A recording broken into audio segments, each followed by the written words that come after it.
आपोद्वापाभ्याम शास्त्रकल्पिताभ्याम तत्तद पदे शक्तिग्रह योग्यम। क्योंकि देखो आप जानते ही हो वैयाकरण कहाँ शाब्द बोध मानते हैं? अखंड वाक्य में, अखंड वाक्य स्फोट में। शुरू में बात आई थी कि नहीं आई? जो अखंड वाक्य स्फोट होता है इससे क्या होता है? शाब्द बोध होता है कि नहीं होता? रामाग्रहम गच्छति। जब ग्रह बोलने से भी ज्ञान नहीं होता, राम बोलने किससे ज्ञान होता है? रामः गृहं गच्छति। इसी को अखंड वाक्य स्फोट कहा, इसी से शाब्द बोध होता है।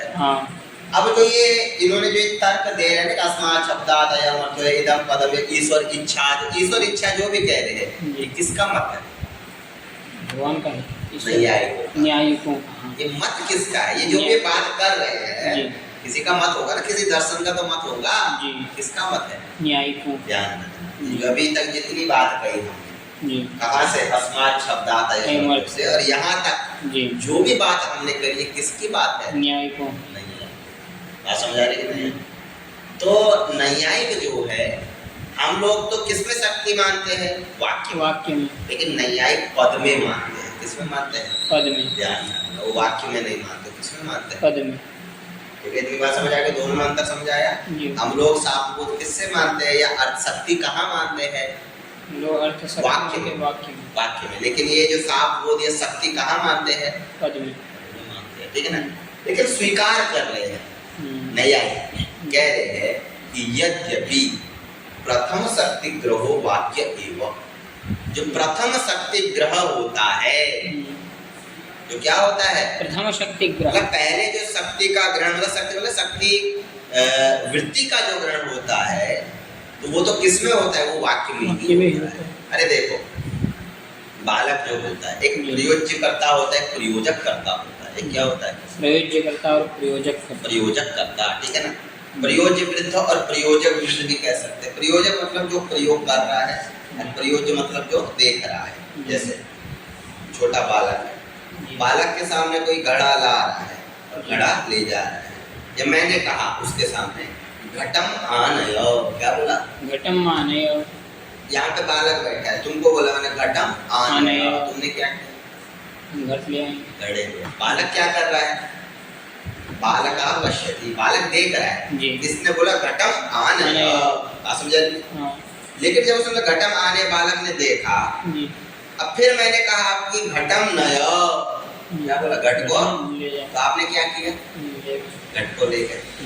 तो जो ये वाक्य है बालक को पता चल गया कि ये पद क्या है, इसको क्या कहते हैं?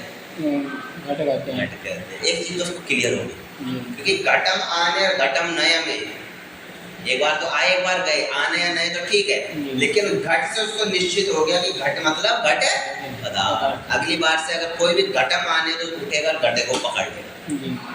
क्या? तो जो प्रथम शक्ति का ग्रह हुआ, प्रथम शक्ति का ग्रह मतलब समझिए कि अस्मात् पदार्थ अयम् अर्थो बोधव्यः, ये किसके द्वारा हुआ? ये वाक्य के द्वारा। वाक्य के द्वारा। किसी को भी ये किसके द्वारा होता है? वाक्य के द्वारा। मैं सिर्फ घट बोल दूं उससे आपका काम नहीं चलेगा। मेरे को ये घड़ा है, क्या? ये है घड़ा है। घट बोल दो बस, क्या समझ आए? घट क्या? मुझे क्या बोलना पड़ेगा? अयम घटः अस्ति। तो क्या बोलना? वाक्य बोलना पड़ेगा। तो जो शक्ति का ग्रह हुआ, जो शक्ति का ज्ञान हुआ कि इस पद से ये अर्थ आपने जो जाना, ये किसके द्वारा हुआ? सबसे पहले वाक्य के द्वारा। वही कहा कि यद्यपि प्रथम शक्ति ग्रहो, पहला जो शक्ति ग्रह होता है वाक्य एवं। वाक्य एवं जी किसमें होता है? वाक्य में। तो इससे क्या होगा कि इन्होंने भी स्वीकार किया है कि वाक्य के द्वारा क्या होता है? ये वाक्य के द्वारा शब्द बोध होता है। बात समझ आ रही है नहीं? लेकिन फिर कह रहे हैं तथापि, लेकिन फिर भी वाक्य के द्वारा तो माना, लेकिन अपना मत तो कैसे छोड़ सकते हैं? तथापि अवापो उद्वापाभ्याम शास्त्रकृत कल्पिताभ्याम तत्तद पदे शक्तिग्रह इति बोध्यम। कहा अवापो उद्वापाभ्याम शास्त्रकृत कल्पिताभ्याम। भैया हाँ, लेकिन फिर भी जो अवाप उद्वाप करते हैं, अवाप उद्वाप मतलब क्या है? जैसे राम शब्द है, राम शब्द से कौन सा प्रत्यय आएगा? सु के शब्द राम आया, राम से सु आया, करता के शब्द में कर्ता अर्थ में तो कुछ अर्थ प्रकृति का हुआ और कुछ अर्थ किसका हुआ? प्रत्यय का। तो प्रत्यय का हुआ हो गया नहीं हुआ? जी। तो कहा ये भी अवाप उद्वाप है। ये क्या है?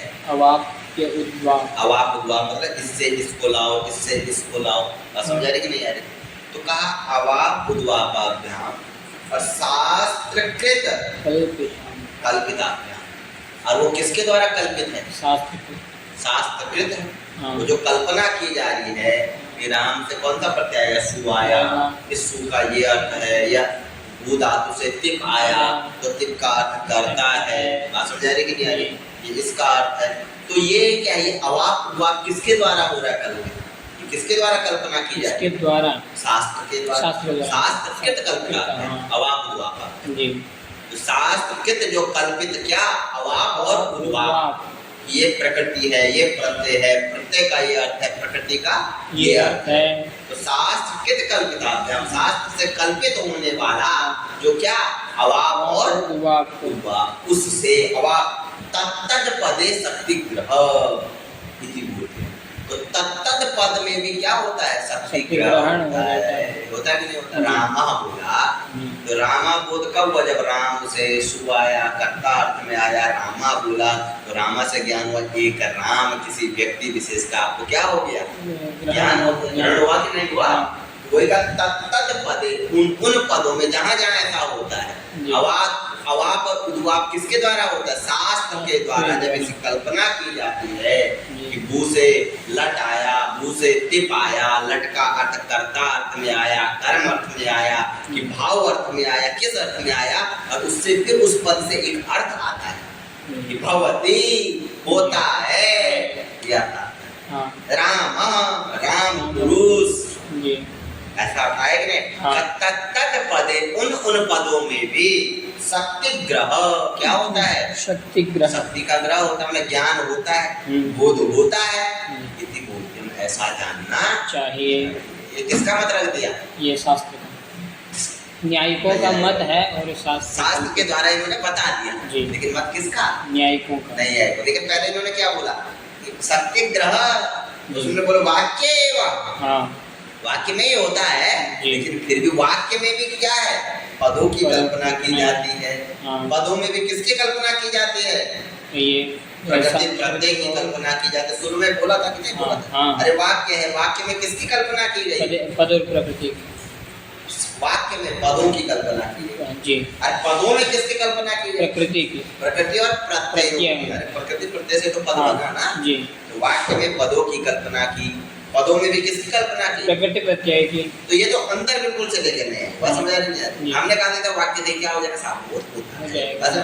तो कहा कि यद्यपि प्रथम शक्ति ग्रह वाक्य एवं, पहला शक्ति ग्रह तो किसके द्वारा होता है? वाक्य के द्वारा होता है। लेकिन तथापि फिर भी अवाप और उद्वापाभ्याम, अवाप और उद्वाप के द्वारा ये प्रकृति, इस प्रकृति से ये प्रत्यय हो, समझ रहे? इस अर्थ में ये प्रत्यय है, ठीक है ना? तो इस अवाप और उद्वाप वो भी किसके द्वारा होगा? ये अवाप उद्वाप शास्त्रकृत कल्पिता, शास्त्र के द्वारा जो की गई कल्पना है, उस शास्त्रकृत कल्पिताभ्याम अवाप उद्वापाभ्याम तत्तद पदे, तत्तद मतलब उस पद में, प्रत्येक पद में शक्ति ग्रह इति बोध्यम। हमें क्या मानना चाहिए? शक्ति का ग्रहण मानना चाहिए। वहाँ भी शक्ति का ग्रहण होता है, वहाँ भी शक्ति रहती है। समझे कि नहीं? यद्वा तादृश बोध विषय को बोध एव से नैयायिका, यद्वा से नैयायिकों का वो कर रहे हैं कि तादृश बोध विषयो बोध, उस प्रकार का जो बोध का विषय, ज्ञान का विषय वो कौन है? वही शास्त्र बोध है। इस प्रकार का जो बोध हुआ, वही इस पद से ये अर्थ जाना, समझे? तो इस प्रकार का जो बोध का विषय हो रहा है, वही क्या हो रहा है? कहा शास्त्र बोध एवं सा इति नैयायिका। ये कौन कह रहे हैं? न्यायिक। नैयायिका, ये न्यायिक कह रहे हैं। बात लगी कि नहीं लगी? यहाँ तक लग गया कि नहीं लग गया? तो ये किसका मत रखा है इन्होंने? सारा न्यायिकों का। अब आगे नागेश जी अपना मत रखें, खंडन करें। आप जो कह रहे हैं ठीक है नहीं है। तन्नाग क्या लिख रहे हैं? तन्न प्रयोज्य प्रयोजक, जो आप कह रहे हैं ये नहीं होगा, ये ठीक नहीं है। तन्न है नैयायिक महाशयो, जो आपने अपना तर्क रख दिया जी कि भैया पद से ही शक्ति ग्रहण होता है, वाक्य से भी होता है, मानते हैं, जी लेकिन शक्ति ग्रहण किस में मानना चाहिए? पद में ही जो मानना चाहिए। जो आप ऐसा कहते हैं तन ना, वो ठीक है नहीं है। अभी तक तो खंडन किया, नहीं हाँ अपनी बात रखी, जी समझ आ रही है, उनकी बात समझ आ गई। जी अब हमारे ऊपर बात है, हम क्या ग्रहण करें? हम नैयायिकों को माने अच्छा, जब व्याकरणों को सबने अपना अपना पता रखा हाँ है, इन्होंने बता दिया इस तरह से बोध होता है, ये होता है ना, ये शक्ति है, इस तरह शक्ति की इच्छा, ईश्वर इच्छा ही शक्ति है, इस पद से ये जानो ये ईश्वर इच्छा है। ईश्वर इच्छा भी कहाँ कहाँ रहती है? पद में, वाक्य में, पदार्थ में और क्या बोलते हैं, बोध में। हाँ, पद में, अर्थ में, जन्य जन्य भाव संबंध में और बोध में रहती है। फिर कहा पद में कैसे रहती है वो? ईश्वर इच्छा में पद कैसे विषय बनता है? ठीक है, ईश्वर इच्छा में अर्थ कैसे विषय बनता है? वो भी बताया कि बोधनिष्ठ जन्यता निरूपक जनकता विषयोवाचकः, और सिर्फ बोध विषयत्वेन विषयोवाच्य, ये दोनों बता दिए। फिर अंत में ये भी बता दिए कि भाई हम मानते हैं कि प्रथम शक्ति करे तो वाक्य में, लेकिन फिर भी वाक्य के द्वारा जो शास्त्र के द्वारा जो कल्पना की गई है प्रकृति प्रत्यय की, उनके द्वारा तत्त पदों में, उन पदों में क्या होता है? शक्ति ग्रहण होता है, शक्ति का ग्रहण होता है। देखिए बोध्यम, ये जानना चाहिए। इन्होंने अपना मत अंत में रख लिया, समझे? आगे कह रहे कि तन उसको, वो जो आपने कहा वो सही नहीं, अपना मत रखिए। व्याकरण का मत लगी बात? जी नहीं लगी? हाँ तो लगा के, ठीक है, इतना बहुत है। हाँ लगा, ठीक है ना, लगा करके लगाओ उसको, बैठ के लगाया करो जाते, विषय गंभीर है, ठीक है ना, लिखा करो जा करके बैठ जाता है, ठीक है, इस तरीके से लगा।